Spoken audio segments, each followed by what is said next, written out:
Eliter takisto, Opium Bali takisto, všetko sa zdá byť pripravené. Červená zastávka je dole a v tejto chvíli bol memoriál Harryho Petrlíka, staršieho odštartovaný. Fantastic Life vypálil na prvú pozíciu, za ním je to Kingston Jill na tretie mieste, plujúci Petit Arc-en-Ciel. Opium Balit vyzerá v pohode, je v strede balíka na štvrtej pozícii, za ním Eliter a na poslednom mieste Talstep. Kone vybehli na protiľahlú stenu 1200 metrov do cieľa a naťahuje to teraz dvojica Elitera Fantastic Life, takže Fantastic Life a teraz, pardon, to bol Kingston Jill, ktorý teraz prechádza do vedenia, takže Belush Kingston Jill prechádza pred Fantastic Life a Petit Arc-en-Ciel je na tretej pozícii, Opium Bali štvrtý, Eliter piaty a priebežné posledné miesto má Tallstep. Kone sú na konci protiľahlej steny, už točia do oblúka, je to Kingston Jill pred Fantastic Lifeom, Petit Arc-en-Ciel, všetko je to v jednom zhustenom balíku, potom tam prichádza Eliter na štvrtú priečku, Opium Balit nám vycúval na predposledné miesto, Tallstep predbežne posledný. 450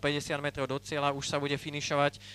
Je to Eliter, ktorý teraz zvonku útočí na vedúceho Kingston Jaila. Kingston Jail drží bariéru, Kingston Jail stredom drahy Petit Arc-en-Ciel. Eliter bude útočiť zvonka na bariére, to je ešte Fantastic Life a Opium Balit teraz rozbaluje svoj speed.